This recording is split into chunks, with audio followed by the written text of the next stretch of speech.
It's time to load the kiln. It's time to load the kiln. It's so very exciting. Ooh. It's time to load the kiln. Ha! You and me, babe. You and me, babe. It's just nothing else like you. We're ready to go. We are glaze firing. Finally. So, same rules apply to glaze firing as to bisque firing as far as loading the kiln is concerned. Tall stuff on the bottom. Made me some cone packs. And I thought, oh gee, I'll record this and tell people how to make cone packs. Turns out I don't know how to make cone packs very well. I don't know which ones work the best, but I can tell you this. I put a little 6 right there so that I can see at a glance that this is a cone 6 cone pack. And I'm liking that. I'm liking that real well. So, but how to go about making them quickly and easily, these actually took the longest. So, go figure. My back's kind of been out lately. So, I'm using a kiln shelf to pattern everything out, and then I'll move it over to the kiln. So, stay tuned for all the results. Yes! Ha ha ha!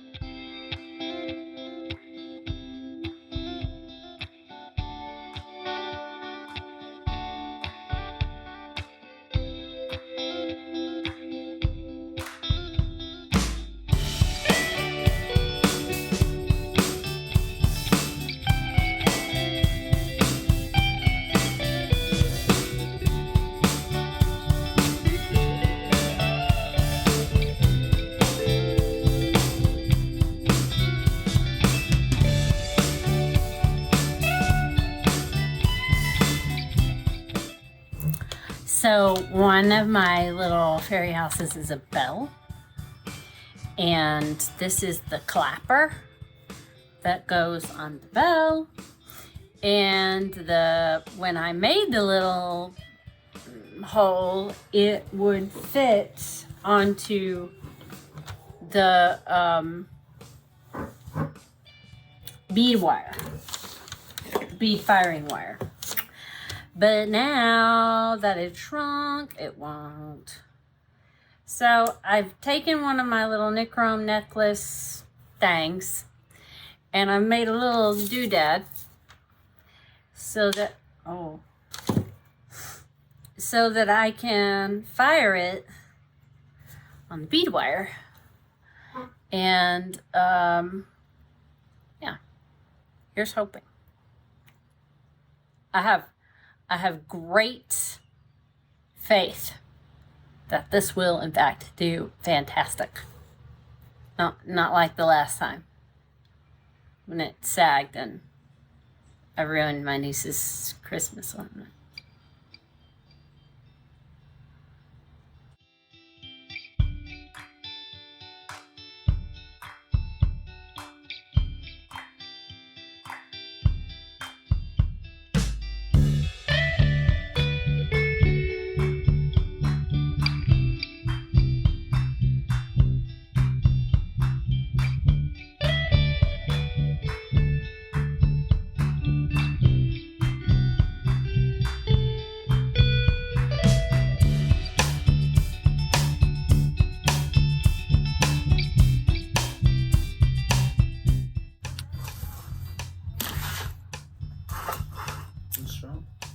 I dropped a piece of kiln furniture into the kiln after it was fully loaded.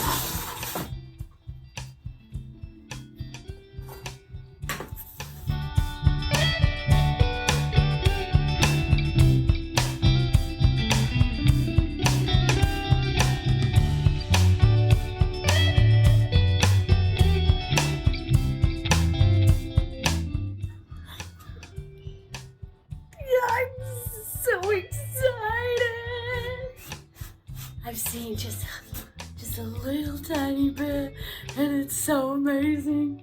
It's so good. Oh, here we go.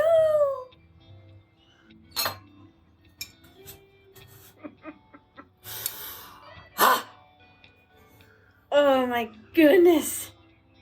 It's gonna be fantastic. Oh, it's like Christmas.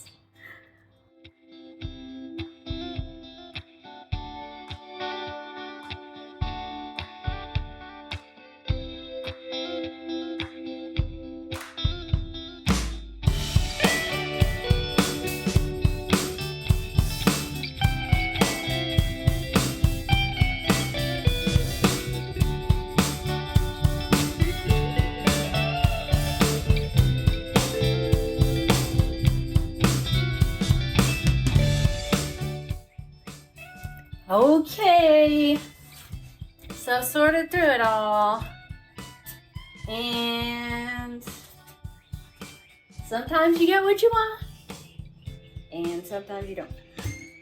So all the fairy houses made it. Happy with that.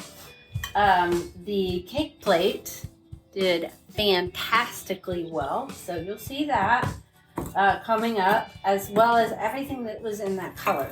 So here's the weird things. Okay, so this was on the bottom shelf or the top shelf. I don't know. One of these was on the top shelf and one of these was on the bottom shelf. And they're two completely different colors. Now, this was before the freeze and this was after the freeze. So that could have to do with it. Mom did this plate, I did this plate, and I'm not sure how many coats she put on it. So it may have not had the same number of coats. Either way, I gotta redo some purple. Violet is what color that is. But I will be putting both of those on the website because they're beautiful, just a single. They're just not, they just don't match. So then this is the sky blue. It turned out great. It's got 3 coats on it. So this is also sky blue. You can see the difference between, here, let me put it like that.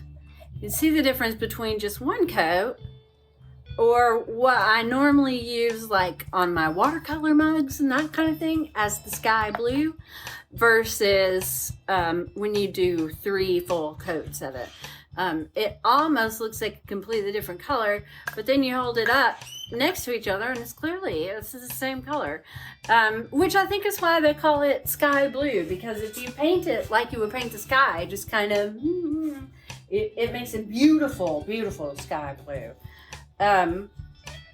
Makes a beautiful sky, that is. Okay, so this one turned out great. And now we get to the crawling. Everything in chartreuse crawled. And it crawled really bad. So it's not the clear glaze, it is clearly the underglaze. So it's the bond of the underglaze to the bisqueware was not strong enough, or was not as strong as the bond between the underglaze and the clear glaze. And so because it didn't have a strong enough bond, the clear glaze just pulled apart. And same thing here. One of the things that can break the bond between any kind of glaze, be it underglaze or otherwise, if you're layering glazes, is too much water. And I believe, I haven't gone back and looked at the video yet, but I believe this was the color where I was afraid that I had gotten dirty water and was putting underglaze down where I didn't want it to be. Hindsight, I don't think that was the case at all. And again, hindsight, I don't think it would have mattered because that was a pretty dark line and now it's non-existent. And knowing what it looked like, you couldn't even see it on the video. What I was talking about, I really don't think it would have shown up even if it was underglaze. This had just one little tiny crawl on it. So I gotta redo that. So I gotta redo all of the chartreuse. I love the chartreuse. I want the chartreuse in the thing, so we're gonna try it again. The other thing is, I think it could have been with this color just doesn't like 3 full coats of underglaze. And one of the reasons that I think that is that, see how nice, this has 1 coat of underglaze on it, if that, in some places. Now it's 1 thick coat, but it's covering quite well. So, and it's the same color. It doesn't look washed out or anything like that. So we're going to go with 2 coats of the chartreuse next. And then this is the last one. Crawling. I had 2 colors where I added extra water and tried to wipe away colorant that, hindsight, I really don't think would have mattered, and I don't really honestly think it was there. I don't think there was any colorant. I think it was just tissue paper residue. So we get to keep these. We may try to reglaze them the next time that I have a kiln with a few extra places, and see if we can't, heal that up. It's, more learning. And worst case scenario, they become, pen and pencil holders, or they head on out to Goodwill, which I'm totally fine with. I don't smash my pots. I send them to Goodwill. Because, there's nothing wrong. You can still drink out of this just fine. It's just not pretty. So I don't feel like there's any reason to smash pots at all. So, especially if there's somebody out there that doesn't have anything to eat out of. Right? Yeah. So, give away your pots. Stop smashing. We got a fantastic slideshow for you guys next, with all of the pretty fairy houses and good views of the rest of the things that are going on to the website. Thanks for coming, everybody. Enjoy this slideshow, and we'll get right back on this, and no harm, no foul. Bye.